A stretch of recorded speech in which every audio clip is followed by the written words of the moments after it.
ಎಲ್ಲ ಒಂದು second P U C ವಿದ್ಯಾರ್ಥಿಗಳಿಗೆ ಟ್ರೂ ಇಸ್ಟಿಕ್ ಅಫಿಸಿಯಲ್ ಚಾನಲ್ಗೆ ಸ್ವಾಗತ. ನಾನು ಚೇತನ್ ಸಿಕೆ. ಇವತ್ತಿನ ಈ ವಿಡಿಯೋದಲ್ಲಿ ನಿಮಗೆ second P U C mid term exam 2025ಕ್ಕೆ ವ್ಯವಹಾರ ಅಧ್ಯಯನ ವಿಷಯದ ಬಿಸ್ನೆಸ್ ಸ್ಟಡಿ ವಿಷಯದ ಒಂದು ಪ್ರಶ್ನೆ ಪತ್ರಿಕೆ ನೋಡೋಣ. ಈ ಒಂದು ಕ್ವಶನ್ ಪೇಪರ್ ತುಂಬಾ ಇಂಪಾರ್ಟೆಂಟು. ಯಾಕಂದರೆ ಇಲ್ಲಿ ಯಾವೊಂದು ಪ್ಯಾಟರ್ನ್ ಕ್ವಶನ್ ಕೇಳಿದರೆ ಅದೇ ಒಂದು ಪ್ಯಾಟರ್ನ್ ನಿಮಗೆ ನಾಳೆ ಮಿಡ್ ಟರ್ಮ್ ಎಕ್ಸಾಮ್ನಲ್ಲಿ ವ್ಯವಹಾರ ಅಧ್ಯಯನ ಅಥವಾ ಬಿಸ್ನೆಸ್ ಸ್ಟಡಿ ಕ್ವಶನ್ ಪೇಪರ್ ಇರ್ತದೆ. ಅಷ್ಟೇ ಅಲ್ಲದೆ ತುಂಬ ಕ್ವಶನ್ಸು ಇಲ್ಲಿಂದ ರಿಪೀಟ್ ಆಗ್ತವೆ. ಅರ್ಥ ಆಯ್ತಾ? ಸೊ ಯಾವೆಲ್ಲ ಬರ್ತವೆ, ಯಾವೆಲ್ಲ ರಿಪೀಟ್ ಆಗ್ತವೆ ಮತ್ತು ಯಾವೆಲ್ಲ ಇಂಪಾರ್ಟೆಂಟು ಪ್ರತಿಯೊಂದು ಮಾಹಿತಿ ಕೊಡ್ತೀನಿ. ಸೊ ಕೊನೆಯವರು ತಪ್ಪದೆ ನೋಡಿ. ಯಾರೆಲ್ಲ ಮಿಡ್ ಟರ್ಮ್ ಎಕ್ಸಾಮ್ ಬರ್ತಾ ಇದ್ದಾರೆ ಕೊನೆಯವರು ನೋಡಲೇಬೇಕು. ಸೊ ತಪ್ಪದೆ ಕೊನೆಯವರು ನಿಮಗೆ ಖಂಡಿತ ಯೂಸ್ ಆಗ್ತದೆ, 100% ಯೂಸ್ ಆಗ್ತದೆ. ಸೊ ಕೊನೆಯವರಿಗೆ ತಪ್ಪದೆ ನೋಡಿ. ಬನ್ನಿ ಇವತ್ತಿನ ಈ ವಿಡಿಯೋನ ಶುರು ಮಾಡೋಣ. ಅದಕ್ಕೆ ಮುಂಚೆ ಯಾರೆಲ್ಲ ಫಸ್ಟ್ ಟೈಮ್ ನಮ್ಮ ಒಂದು ಚಾನಲ್ ನೋಡ್ತಾರ ಅಥವಾ ಚಾನಲ್ ನೆನ್ಕರು ಸಬ್ಸ್ಕ್ರೈಬ್ ಮಾಡಿಲ್ಲ, ಮಿಸ್ ಮಾಡೋ ಚಾನಲ್ ಸಬ್ಸ್ಕ್ರೈಬ್ ಮಾಡ್ಕೊಳ್ಳಿ. ಯಾಕಂದ್ರೆ ಇದೇ ರೀತಿ ನಿಮಗೆ ಮಿಡ್ ಟರ್ಮ್ ಎಕ್ಸಾಮ್ಗೆ ಪ್ರತಿಯೊಂದು ಹೆಚ್ಚು ಕ್ವಶನ್ ಪೇಪರ್ ಆಗಿರ್ಬೋದು, ಪಾಸಿಂಗ್ ಪ್ಯಾಕೇಜು, ಸ್ಕೋರಿಂಗ್ ಪ್ಯಾಕೇಜು ಮತ್ತು ಫಿಕ್ಸ್ ಬರೋ ಪ್ರಶ್ನೆಗಳು ಅವೆಲ್ಲ ಆಗ್ತಾ ಇರ್ತವೆ. ಅವೆಲ್ಲ ಬೇಕು ಅಂದರೆ ತಪ್ಪು ಚಾನಲ್ ಸಬ್ಸ್ಕ್ರೈಬ್ ಮಾಡ್ಕೊಳ್ಳಿ, ಕಡ್ಡಾಗಿ ಮಾಡ್ಕೊಳ್ಳಿ. ನಿಮಗೆ ಖಂಡಿತ ಯೂಸ್ ಆಗ್ತದೆ. ಓಕೆ ಮಾಡಿದ್ರಾ? ಜೊತೆಗೆ ಲೈಕ್ ಮಾಡಿ, ಫ್ರೆಂಡ್ಸ್ ಶೇರ್ ಮಾಡಿ, ಖಂಡಿತ ಶೇರ್ ಮಾಡಿ, ಅವ್ರು ಕೂಡ ಹೆಲ್ಪ್ ಮಾಡಿ. ಓಕೆ ಬನ್ನಿ ಇವತ್ತಿನ ಈ ವಿಡಿಯೋನ ಶುರು ಮಾಡೋಣ. ಮೊದಲಾಗಿ ವ್ಯವಹಾರ ಅಧ್ಯಯನ ಅಂಕಗಳು 80 ಅಂಕಗಳು ಎಕ್ಸಾಮ್ ಇರ್ತದೆ. ವಿಭಾಗ ಎ ಯಲ್ಲಿ ನಿಮಗೆ 5 ಮಲ್ಟಿಪಲ್ ಇರ್ತವೆ. ನೋಡ್ತಾ ಬರೋಣ ಕ್ವಶನ್ ಯಾವ ರೀತಿ ಅಂತ ನೋಡೋಣ. ಸರಿಯಾದ ಉತ್ತರವನ್ನು ಆರಿಸಿ ಬರೆಯಿರಿ. ಸೊ ಪ್ರಶ್ನೆಗೆ ಒಂದು ನಿರ್ವಹಣೆಯು ಏನಾಗಿದೆ? ಆಪ್ಷನ್ ಎ ಒಂದು ಕಲೆಯಾಗಿದೆ, ಬಿ ವಿಜ್ಞಾನವಾಗಿದೆ, ಸಿ ಕಲೆ ಮತ್ತು ವಿಜ್ಞಾನವಾಗಿದೆ, ಡಿ ಯಾವುದೂ ಅಲ್ಲ. ಸೊ ನಿರ್ವಹಣೆ ಏನಾಗಿದೆ? ಸೊ ಕಲೆ ಮತ್ತು ವಿಜ್ಞಾನವಾಗಿದೆ ಅನ್ನೋದು ಸರಿಯಾದ ಉತ್ತರ. ಸೊ ನಮ್ಮ ಪ್ರಶ್ನೆಗೆ 2 ನಿರ್ವಹಣಾ ತತ್ವಗಳನ್ನು ಹೇಗೆ ರಚಿಸಲಾಗಿದೆ? ಸೊ ಆಪ್ಷನ್ ಎ ಪ್ರಯೋಗಶಾಲೆಯಲ್ಲಿ, ಆಪ್ಷನ್ ಬಿ ವ್ಯವಸ್ಥಾಪಕರ ಅನುಭವಗಳಿಂದ, ಆಪ್ಷನ್ ಸಿ ಗ್ರಾಹಕರ ಅನುಭವಗಳಿಂದ, ಡಿ ಸಾಮಾಜಿಕ ವಿಜ್ಞಾನಿಗಳ ಪ್ರಸಾರದಿಂದ. ಸೊ ಇವೆಲ್ಲ ಆನ್ಸರ್ ಗೊತ್ತಿರೋ ಕಮೆಂಟ್ ಮಾಡಿ. ಓಕೆ ಸೊ ನಿಮಗೆ ಇನ್ನೂ ಆನ್ಸರ್ ರೆಡಿ ಮಾಡಿಲ್ಲ. ಆನ್ಸರ್ ರೆಡಿ ಮಾಡಿದ ಮೇಲೆ ಗ್ರೂಪಲ್ಲಿ ಹಾಕಿರ್ತೀವಿ. ಅರ್ಥ ಆಯ್ತಾ? ಗ್ರೂಪಲ್ಲಿ PDF ಹಾಕಿರ್ತೀವಿ. ಯಾವ ಗ್ರೂಪು? ವಾಟ್ಸಪ್ ಚಾನಲ್ ಮತ್ತು ಟೆಲಿಗ್ರಾಮ್ ಗ್ರೂಪು ಮತ್ತು ವಾಟ್ಸಪ್ ಚಾನಲು. ಅಲ್ಲಿ ಜಾಯ್ನ್ ಆಗಿ so answer PDF question paper ಹಾಕಿರ್ತೀವಿ ಅಲ್ಲಿ. ಸೊ ಯಾವುದಕ್ಕೂ ಜಾಯ್ನ್ ಆಗಿ ಪ್ರಿಪೇರ್ ಆಗೋದ್ಮೇಲೆ ಹಾಕಿರ್ತೀವಿ. ಸೊ ಇವಾಗ ಜಸ್ಟ್ ಕ್ವಶನ್ ಪೇಪರ್ ನೋಡೋಣ. ಅರ್ಥ ಆಯ್ತಾ? ಸೊ ಆನ್ಸರ್ ಗೊತ್ತಿರೋ ಕಮೆಂಟ್ ಮಾಡಿ. ಪ್ರಶ್ನೆಗೆ 3 ಈ ಕೆಳಗಡೆ ಯಾವುದೋ ಸಾಮಾಜಿಕ ಪರಿಸರದ ಉದಾಹರಣೆಯಾಗಿದೆ? ಸಾಮಾಜಿಕ ಪರಿಸರದ ಉದಾಹರಣೆ ಕೇಳಿದರೆ ಸೊ ಅವರು ಲಕ್ಷಣಗಳು ಕೇಳ್ಬೋದು, ವಿಧಗಳನ್ನ ಕೇಳ್ಬೋದು. ಅರ್ಥ ಆಯ್ತಾ? ಉದಾಹರಣೆ ಕೂಡ ಕೇಳಿದ್ದಾರೆ. ಸಾಮಾಜಿಕ ಪರಿಸರ ಉದಾಹರಣೆ ಕೇಳಿದರೆ. 4ನೇದು ಈ ಕೆಳಗಿನಲ್ಲಿ ಯಾವುದು ಪ್ರತಿನಿಯೋಜನೆ ಒಂದು ಅಂಶ ಅಲ್ಲ? ಪ್ರತಿನಿಯೋಜನೆ ಒಂದು ಅಂಶ ಅಲ್ಲ, ಕನ್ಫ್ಯೂಸ್ ಹೋಗಬೇಡಿ. ಪ್ರತಿನಿಯೋಜನೆ ಒಂದು ಅಂಶ ಅಲ್ಲ ಅಂತ ಕೇಳ್ತಾರೆ. ಅರ್ಥ ಆಯ್ತಾ? ನೀವು ಪ್ರತಿನಿಯೋಜನೆ ಅಂಶಗಳನ್ನು ಓದಿದ್ರೆ ಗೊತ್ತಾಗ್ತದೆ ಯಾವುದು ಅಲ್ಲ ಅಂತ. ಪ್ರಶ್ನೆಗೆ 5 ಸಂಘಟನೆಯ ನಿಯಂತ್ರಣ ಕಾರ್ಯವು ಕೇಳ್ತಾರೆ. ಅರ್ಥ ಆಯ್ತಾ? ಈ ರೀತಿ ಕಾರ್ಯ ಕೇಳ್ತಾರೆ. ಅವರು ಬೇರೆ ಬೇರೆ 2 ಕೊಡ್ತಾರೆ, ಅದರಲ್ಲಿ ನೀವು ಸರಿಯಾದ ಉತ್ತರನ ಬರೀಬೇಕು. 4 ಕೊಡ್ತಾರೆ, ಅದರಲ್ಲಿ ಸರಿಯಾದ ಉತ್ತರನ ಬರೀಬೇಕು. ಓಕೆ ಏನು 2ನೇ ಮನೆಯಲ್ಲಿ ಈ ಕೆಳಗಿನ ಬಿಟ್ಟ ಸ್ಥಳಕ್ಕೆ ಸರಿಯಾದ ಉತ್ತರವನ್ನು ಆಯ್ಕೆ ಮಾಡಿ ಬರೆಯಿರಿ. ಸರಿಯಾದ ಉತ್ತರನ ಆಯ್ಕೆ ಮಾಡಿ ಬರಬೇಕು. ಅದ್ರ ಬಕೆಟಲ್ಲಿ ಕೊಟ್ಟಿರ್ತಾರೆ ಆನ್ಸರ್ಗಳನ್ನು, ಅದು ನೋಡಿಬಿಟ್ಟು ಬರೆಯೋದಷ್ಟೇ. 6ನೇದು ಪರಿಣಾಮಕಾರಿತ್ವವು ಡ್ಯಾಶಕ್ಕೆ ಸಂಬಂಧಿಸಿದೆ. ಏನು ಕೇಳಿದರೆ? ಪರಿಣಾಮಕಾರಿತ್ವವು ಡ್ಯಾಶ್ಗೆ ಸಂಬಂಧಿಸಿದೆ. ಬ್ರಾಕೆಟಲ್ಲಿ ಆನ್ಸರ್ ಇವೆ ನೋಡ್ಕೊಳ್ಳಿ. 7ನೇ ಪ್ರಶ್ನೆ ನಿರ್ವಹಣಾ ತತ್ವಗಳು ಡ್ಯಾಶ್ ಆಗಿರೋದಿಲ್ಲ. ಏನಾಗಿರೋದಿಲ್ಲ? ಪ್ರಶ್ನೆಗೆ 8 ಸಂಸ್ಥೆಯ ಕಾರ್ಯನಿರ್ವಹಣೆಯ ಮೇಲೆ ಪ್ರಭಾವ ಬೀರಬಹುದಾದ ಎಲ್ಲ ಅಂಶಗಳ ಒಟ್ಟು ಮೊತ್ತವನ್ನು ಡ್ಯಾಶ್ ಎಂದು ಕರೆಯುತ್ತಾರೆ. ಏನಂತ ಕರೀತಾರೆ ನೋಡ್ಕೊಳ್ಳಿ. ಪ್ರಶ್ನೆಗೆ 9 ಡ್ಯಾಶ್ ನೇಮಕಾತಿಯ ಆಂತರಿಕ ಮೂಲವಾಗಿದೆ. ಪ್ರಶ್ನೆಗೆ 10 ಯೋಜಿಸುವಿಕೆ ಮತ್ತು ನಿಯಂತ್ರಿಸುವಿಕೆಯು ಡ್ಯಾಶ್ ಏನಾಗಿದೆ ಅದು? ಸೊ ನೋಡಿ, ತುಂಬ ಜನ ಕನ್ಫ್ಯೂಸ್ ಮಾಡ್ಕೋಬೇಡಿ. ಈ ಒಂದು ಆನ್ಸರ್ ಗೊತ್ತಿರೋ ಕಮೆಂಟ್ ಮಾಡಿ, ಗೊತ್ತಿಲ್ಲ ಅಂದರೆ ಗ್ರೂಪಿಗೆ ಜಾಯ್ನ್ ಆಗಿ. ಸೊ ಆನ್ಸರ್ ರೆಡಿ ಮಾಡಿದ ಮೇಲೆ ಅಲ್ಲಿ ಹಾಕಿರ್ತೀವಿ. ಅಷ್ಟು ಮೀರಿ ನಿಮಗೆ ಡೌಟ್ ಇದ್ದರೆ ಇನ್ನೂ 2 ಪ್ರಶ್ನೆ ಬರ್ತವೆ. ನಮಗೆ ಬಿಸ್ನೆಸ್ ಸ್ಟಡಿ ಮೇಲೆ ಇನ್ನೂ 2 ಪ್ರಶ್ನೆ ಬರ್ತವೆ. ಅಲ್ಲಿ ಹೇಳ್ತೀನಿ ನಿಮಗೆ ವಿತ್ ಆನ್ಸರ್ ಕೊಡ್ತೀನಿ. ಇವಾಗ ಜಸ್ಟ್ ಪ್ಯಾಟರ್ನ್ ಪ್ಲಸ್ ಕ್ವಶನ್ ನೋಡ್ಕೊಳ್ಳಿ. ಅರ್ಥ ಆಯ್ತಾ? ಸೊ ಮತ್ತೊಂದು ನಿಮಗೆ ಆನ್ಸರ್ ಕೊಡ್ತೀನಿ. ಇವಾಗ ಜಸ್ಟ್ ಕ್ವಶನ್ ನೋಡ್ಕೊಳ್ಳಿ, ಕ್ವಶನ್ ಟೈಪ್ ನೋಡ್ಕೊಳ್ಳಿ. ಸೊ ಗೊತ್ತಿದ್ರೆ ಕಮೆಂಟ್ ಕೂಡ ಮಾಡಿ. ಓಕೆ 3ನೇ ಮನೆಯಲ್ಲಿ ಹೊಂದಿಸಿ ಬರೀ ಇರ್ತವೆ. ಇಲ್ಲೂ ಕೂಡ 5 ಇರ್ತವೆ. ಓಕೆ 5 ಇರ್ತವೆ. A to B ಮ್ಯಾಚ್ ಮಾಡಬೇಕು. ಸೊ ನೋಡ್ಕೊಳ್ಳಿ, ಇಲ್ಲಿ ಕೂಡ ಅವ್ರು ಏನು ಕೇಳ್ತಾರೆ? ಅವ್ರ ಅಂಶಗಳನ್ನ ಕೇಳ್ಬೋದು, ವಿಧಗಳನ್ನ ಕೇಳ್ಬೋದು, ಟೈಪ್ಸನ್ನು ಕೇಳ್ಬೋದು. ಓಕೆ ಯಾವ್ದು ಬೇಕಾದ್ರೂ ಕೇಳ್ಬೋದು. ಅವರು ಲಕ್ಷಣ ಕೇಳ್ಬೋದು. ಅವರು ಯಾವ್ದು ಬೇಕು ಅವ್ರು ಒಟ್ಟಿನಲ್ಲಿ A to B ಮ್ಯಾಚ್ ಮಾಡಬೇಕು. ವೈಜ್ಞಾನಿಕ ನಿರ್ವಹಣೆ, ಸೊ ಇದನ್ನ ಯಾರು ಕಂಡು ಹಿಡಿದ್ರು ಕೇಳ್ಬೋದು. ಆಮೇಲೆ ಉದಾರೀಕರಣ, ಅಧಿಕಾರ, ತರಬೇತಿ, ಅಗತ್ಯದ ವರ್ಗಶ್ರೇಣಿ, ಸೊ ಅದನ್ನ ಕಂಡು ಹಿಡಿದ್ರು ಕೇಳ್ಬೋದು. ಅದರ ವಿಧಗಳನ್ನ ಕೇಳ್ಬೋದು. ಒಟ್ಟಿನಲ್ಲಿ A to B ಮ್ಯಾಚ್ ಮಾಡಬೇಕು.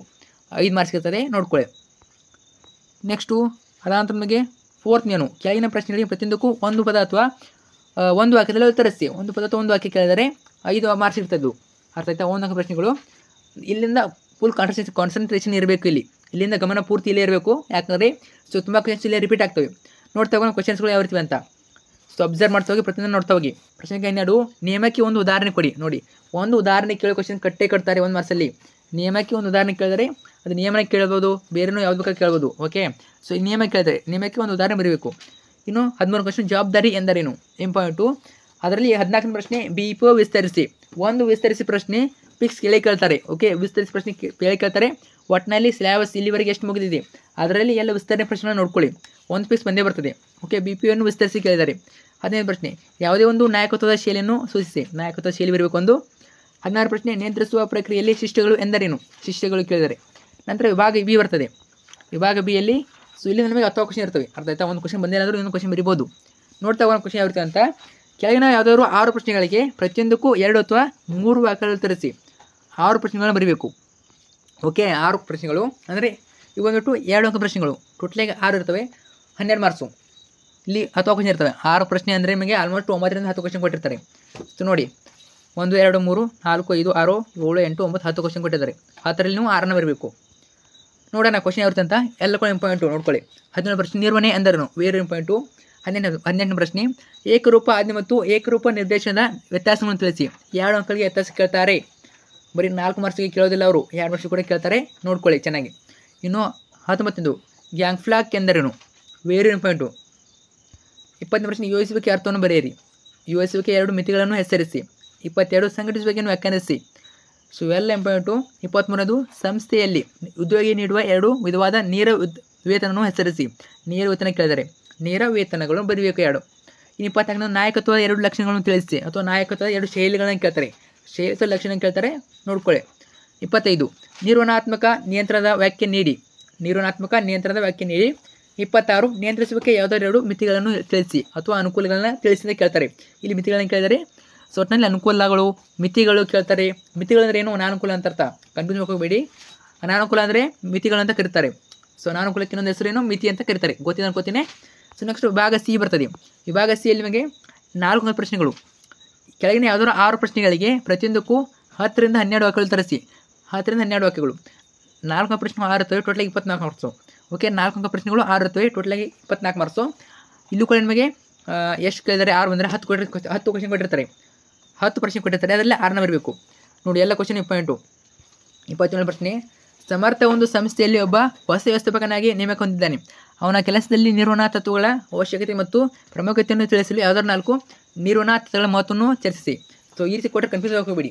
ಸೊ ಲಾಸ್ಟ್ ಸಾಲ ನೋಡಿ, ಅರ್ಥ ಆಯ್ತಾ. ಏನು ಕೇಳಿದರೆ ಅವರು ಮೇನ್ ಕ್ವಶನ್ನು 4 ನಿರ್ವಹಣಾ ತತ್ವಗಳ ಮಹತ್ವವನ್ನು ಬರಬೇಕು. ಓಕೆ, ಸೊ ಈ ಕ್ವಶನ್ ಕೇಳಿದ್ದಾರೆ. ಸೊ ಕನ್ಫ್ಯೂಸ್ ಹೋಗಬೇಡಿ.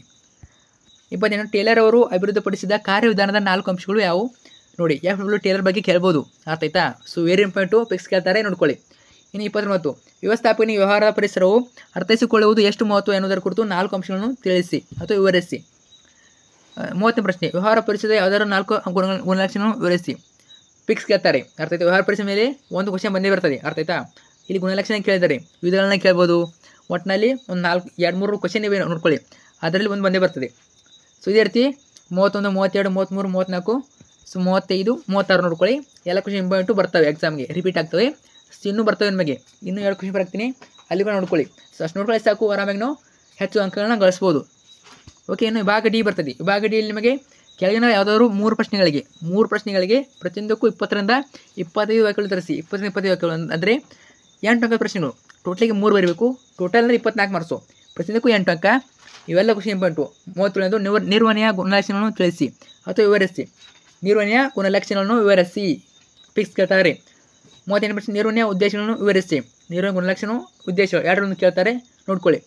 39 ಔಪಚಾರಿಕ ಸಂಘಟನೆ ಅನುಕೂಲತೆ ಮತ್ತು ಅನಾನುಕೂಲತೆ ವೆರಿ ಇಂಪಾರ್ಟೆಂಟು. 40 ಸಿಬ್ಬಂದಿ ನಿರ್ವಹಣಾ ಪ್ರಕ್ರಿಯೆ ವಿವಿಧ ಹಂತಗಳನ್ನು ವಿವರಿಸಿ.